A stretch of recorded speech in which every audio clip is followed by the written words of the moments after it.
ইলম হলো দুনিয়াতে চলার ইলম, যেটাকে জাগতিক ইলম বলে, জাগতিক জ্ঞান বলে। আর এক প্রকারের ইলম হলো আল্লাহ পাওয়ার ইলম, যেটাকে ইলমে তাশরিঈ শরীয়তের ইলম বলে, দ্বীনি ইলম বলে, ইলমে দ্বীন বলে। ইলমে দ্বীনটা আল্লাহ পাকের চয়ন ও নির্ধারণ। ইলমে দ্বীন আল্লাহর পক্ষ থেকে আল্লাহ তাআলা জমিনে পাঠিয়েছেন। আর জাগতিক জ্ঞান যেটা, এটা মানুষ তাদের আকল দিয়েও শিখতে পারে।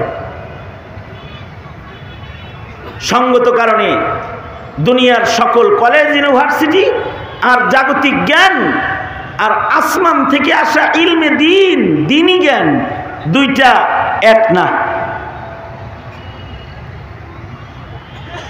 দুনিয়ার ইলম আর আখিরাতের ইলম, শরীয়তের ইলম, দ্বীনি ইলম আর জাগতিক ইলম, এর ভেতরে ছোটখাটো কিছু কিছু ব্যবধানও যদি উম্মতের মুসলমানদের মাথায় থাকে, তাহলে উম্মত ইলমে দ্বীনের মর্যাদা দিতে সক্ষম হবে। যদি এতটুকুনো মাথায় না থাকে, তাহলে ইলমে দ্বীনের সম্মান দেয়া, ইলমে দ্বীনের কদর করা, ইলমে দ্বীনের হক আদায় করার যোগ্যতা মুসলমানের থাকবে না। সঙ্গত কারণেই এই বিষয়েরও কিছু আলোচনা উম্মতের কানে পৌঁছানোর জরুরত। এই নিমিত্তেই আমি আপনাদের সামনে দুই চারটা ব্যবধান, আপনাদের জানা কথাগুলো আবার আপনাদেরকে স্মরণ করাইবার ইরাদা করেছি। দুনিয়ার জ্ঞান আর দ্বীনি জ্ঞান। দুনিয়ার জ্ঞান যেটা হাওয়াসে খামসা অথবা আকলের দ্বারায় মানুষ শিখে, এই দুনিয়ার জ্ঞানের কোনো স্থায়িত্ব নাই। এটা আজকে একরকম শিখে, কালকে আর এক রকম, পরশু আর এক রকম। 30 বছর আগের দুনিয়াবি জ্ঞানের সিলেবাস যা ছিল এখন তা নাই। তার আগে যা ছিল সেটা 30 বছর আগে ছিল না।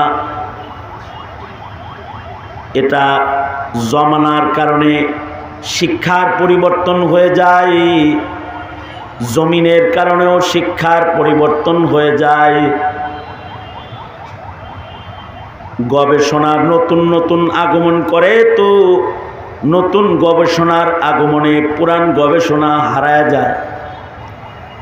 20 বছর আগের দার্শনিকের গবেষণা নতুন গবেষকের, দার্শনিকের গবেষণার আগমনের পরে ওইটা হারায় যায়। এটার পরিবর্তন হয়, এটার স্থায়িত্ব নাই। কিন্তু দ্বীনি ইলম যেটা, এটা সেই বাবা আদম থেকে যেমন আসছে এখনো তেমনই আছে। 1500 বছর আগে শরীয়তের ইলম আল্লাহর রাসূল যেটা দিয়ে গেছেন, এই 1500 বছর পরেও এর একটি নুক্তার পরিবর্তন হয় নাই, এর কোনো অবস্থার পরিবর্তন নাই, আহকামের কোনো রদবদল নাই। তখন যেরকম বিধান ছিল এখনো সেরকমই। দ্বীনি জ্ঞান তো পরিবর্তন করে, আগেরটাকে ভুল প্রমাণিত করে, নিজেরটাকে সঠিক হিসাবে পেশ করার চেষ্টা করে সফল হয়ে চেষ্টা করনেওয়ালা ইতিহাসের পাতায় নিজের নাম লেখাইতে পারে। কিন্তু দ্বীনি জ্ঞান এটা নতুন করে, পুরানটা বাতিল করে নতুন কিছু যদি জাতির কাছে দিতে চায়, তাহলে দিনদার ইমানদার আর থাকে না, সম্রাট আকবর অথবা ফয়জির মতো হয়ে যায়। কারণ এর ভিতরে কোনো তাবদীল নাই, পরিবর্তনের কোনো সুযোগ নাই, এবং এটার ভিতরে কোনো অবিশ্বাস নাই। জাগতিক জ্ঞানের উপরে অনাস্থা করা যায়, কিন্তু ইলমি দ্বীনের উপরে কোনো অনাস্থা নাই। আস্থা, বিশ্বাস ইলমে দ্বীনের উপরে কিয়ামত পর্যন্ত আল্লাহর প্রত্যেকটা বান্দাকে রাখতে হবে। দুনিয়ার জ্ঞান যদি অবিশ্বাস করে, তাতে ব্যক্তির ক্ষতি হয় না, কিন্তু আখিরাতের জ্ঞান, দ্বীনি জ্ঞান, এটাকে যদি কেউ অবিশ্বাস করে তাহলে তার ঈমান নষ্ট হয়ে যায়। চিকিৎসা বিজ্ঞানকে যদি কেউ অবিশ্বাস করে তাতে ঈমান নষ্ট হয় না। ইঞ্জিনিয়ারিং বিজ্ঞানকে যদি কেউ অস্বীকার করে তাতে তার ঈমান নষ্ট হয় না।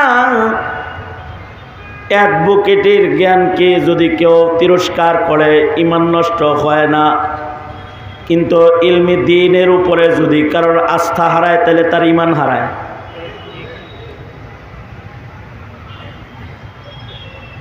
যেমন আমাদের পরিচিত এক মুরব্বী আছে, উনি এলোপ্যাথিক ঔষধ খায় না, এই গাছ গাছলা হর্তকি বহেরা এগুলো এনে খালি খায়। আমি একদিন ওনাকে বললাম, দাদা এইটা খান কেন? এখন এলোপ্যাথিক ভালো ভালো এমন ঔষধ আছে যা খাইলে অল্প সময়ের ভিতরে সুস্থ হয়ে যাবেন, 3 দিন খাইলে ভালো হয়ে যাবেন। কি খাইতেছেন 15 দিন ধরে হুক্কুর হুক্কুর করতেই আছেন, এটা খান।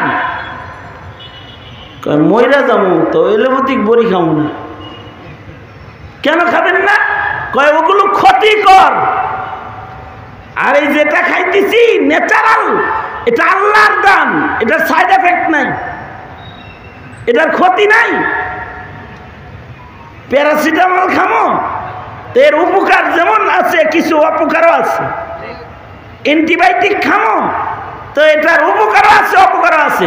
এ ক্ষতিকারক জিনিস মইরা যাইতে পারি, আমি খাইতে পারি না, ওইটার আমি বিশ্বাস করি না।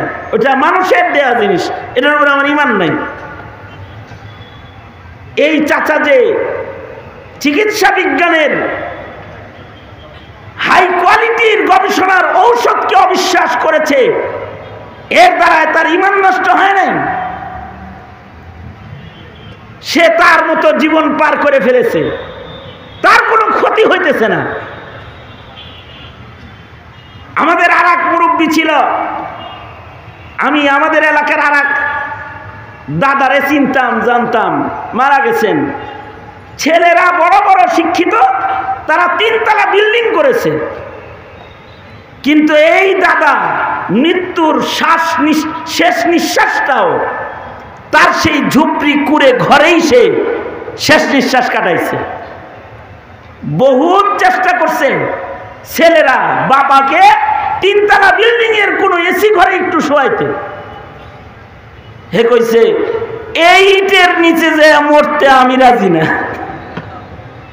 হ্যাঁ, ওইখানে যাই, ভূমিকম্প হোক, পুরা বিল্ডিং আমার মাথায় পড়ুক, এরকম ইঞ্জিনিয়ার গো আমি বিশ্বাস করি না।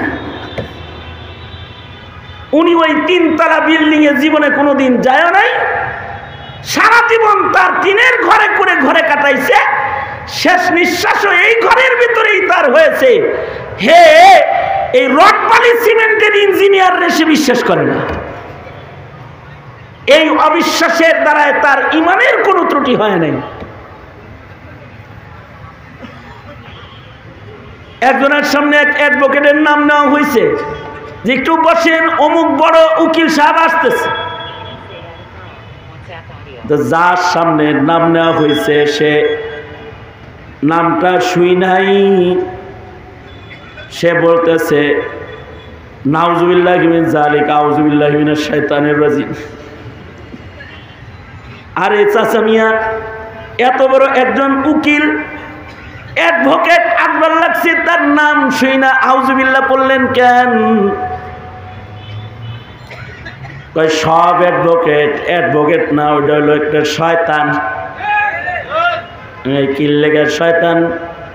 কয় ওর অফিসে যত মিথ্যা মামলা আছে এগুলা যায়, আর ও সব সময় মিথ্যাবাদীর পক্ষ লয়, মোটা মোটা টাকা খায় আর যুক্তি দিয়া সত্য কথারে মিথ্যা কথা বানায়। এমন শিক্ষার উপরে আমার ঈমান নাই, বিশ্বাস নাই। বিচার চলবো নুসুসের মাধ্যমে, অপরাধীর বিচার হবে অপরাধ প্রমাণিত হবে, বিচার হবে। আবার কিসের যুক্তি বুদ্ধি, আবার এত কিছু কিসের?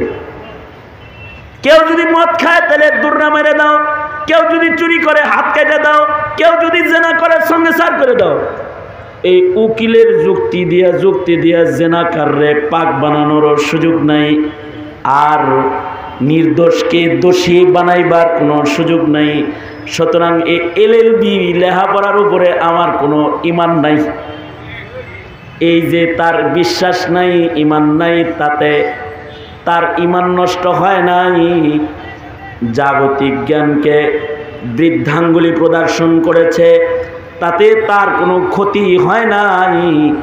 কিন্তু 30 পারা কোরআন অথবা 7 লক্ষ সহিহ হাদিস যে ইলম আল্লাহর রাসূল রেখে গেছেন, এর একটা ইলমকে যদি কেউ অবিশ্বাস করে অথবা অস্বীকার করে, তাহলে মুনকিরে কোরআনেরও ঈমান নাই, মুনকিরে হাদিসেরও ঈমান নাই।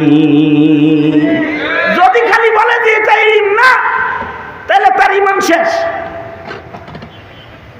এই কারণেই বাচ্চাকেও পড়ানো হয় মক্তবে যাওয়ার সাথে সাথে যে আমি ঈমান, আস্থা, বিশ্বাস আনতেছি এক আল্লাহর উপরে এবং তার ইলমের উপরেও, এটাও পড়ানো হয়। আমানতু বিল্লাহি ওয়া মালাইকাতিহি ওয়া কুতুবিহি ওয়া রুসুলিহি। কিতাবের উপরেও ঈমান রাখতে হয়, কিতাবওয়ালার উপরেও ঈমান রাখতে হয়, কিতাবুল্লাহর উপরেও ঈমান রাখতে হয়, রিজালুল্লাহর উপরেও ঈমান রাখতে হয়, আল্লাহর উপরেও ঈমান রাখতে হয়, আল্লাহর ইলমের উপরেও ঈমান রাখতে হয়। যদি আল্লাহর ইলমের উপরে কারোর ঈমান না হয়, তাহলে তার ঈমান নষ্ট হয়ে যায়। আর জাগতিক জ্ঞানটা এটা ধ্বংস হয়ে যাবে একদিন। এমনিতে একটার সামনে আর একটা ধ্বংস হয়, এক বিজ্ঞান আসলে আর এক বিজ্ঞান হারায় যায়। তো এটা শেষ হবে, কিন্তু সারা দুনিয়ার সকল অপশক্তি মিলেও ইলমে দ্বীনকে নস্যাৎ, বরবাদ, ধ্বংস করার ক্ষমতা রাখে না। কারণ ইলমে দ্বীনের হিফাজত করনেওয়ালা হলেন স্বয়ং আল্লাহ। এটার হিফাজত আল্লাহর কাছে, জাগতিক জ্ঞানের হিফাজত মানুষের কাছে, আর ইলমে দ্বীনের হিফাজত আল্লাহর কাছে। আল্লাহু আকবার জোরে করে বলেন, আরো জোরে আওয়াজ করে বলেন আল্লাহু আকবার জোরে করে বলেন। ইলমে দ্বীন যেটা, এটার হিফাজত কার কাছে? আল্লাহর কাছে এটার হিফাজত। এ কারণে কাগজ কলম ছাড়া, সফটওয়্যার ছাড়া, কম্পিউটার ছাড়া, টাইপিং ব্যবস্থা ছাড়াও ইলম ছিল, আছে, সামনেও থাকবে। ১৫০০ বছর আগে কোরআন মজিদ অত ছিল না, কাগজে লেখা কোরআনের সংখ্যা কম ছিল, কারণ টাইপের মেশিন আসে নাই। লিখতে হইতো হাতে কলম দিয়া, বাঁশের কলম, কাঠের কলম, এটার দ্বারা হাতে লেখে হিফাজত করতে হইতো। যখন হাতে লেখার আয়োজন ছিল, লিখিত কোরআন হযরত উসমান একটা লেখছেন, কিন্তু কলবের কোরআন তখনও শত শত ছিল। কাগজের ভেতরে কোরআন ছিল একটা, কিন্তু কলবের ভেতরে কোরআন ছিল হাজারো। কুয়ার পারে ডিউটি করে, কূপের পারে, মিষ্টি কুয়ার পানি